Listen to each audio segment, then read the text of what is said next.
தமிழ் புத்தாண்டு பலன்களில் அடுத்து நாம் காண இருப்பது தனுசு ராசி நேயர்கள்.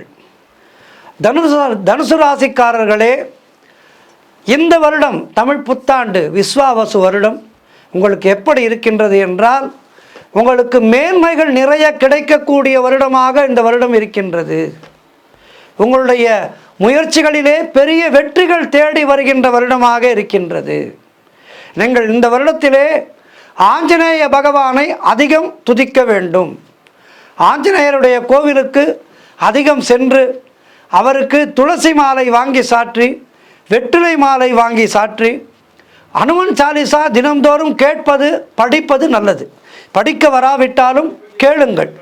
அனுமன் சாலிசா கேட்க கேட்க உங்களுடைய நற்பலன்கள் இன்னும் அதிகமாக உங்களுக்கு வந்து சேரும்.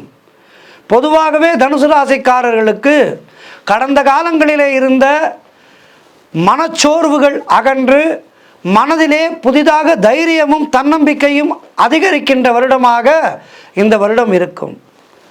எது வந்தாலும் நடக்கட்டும், என்னதான் நடக்கும் நடக்கட்டுமே என்று தைரியத்தை துணை கொள்கின்ற வருடமாக இந்த வருடம் இருக்கும். மனசோர்வு அகன்றுவிடும், மனதிலே ஒரு தெளிவு கிடைக்கும். எது வந்தாலும் பார்த்து கொள்ளலாம் என்கின்ற தைரியம் இருக்கும். ஆனால் உங்களுக்கு இந்த வருடத்திலே நல்லவை மட்டுமே நடக்கும். நீங்கள் என்ன முயற்சி செய்தாலும் அதிலே நற்பலன்கள் கிடைக்க வாய்ப்புகள் இருக்கின்றது. நீங்கள் செய்கின்ற முயற்சிகளிலெல்லாம் வெற்றி 100% கிடைக்க நிறைய வாய்ப்புகள் இருக்கின்ற வருடமாக இந்த விஸ்வாவசு வருடம் இருக்கின்றது. இந்த வருடத்திலே நீங்கள் ஆஞ்சநேயரை துதிக்க வேண்டும் என்று சொன்னேன் அல்லவா?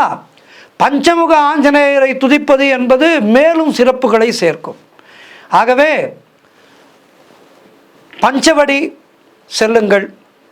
அதேபோல் சுசீந்திரம் சென்று அங்கே ஆஞ்சநேயரை வணங்குங்கள். நாமக்கல் ஆஞ்சநேயரை வணங்குங்கள்.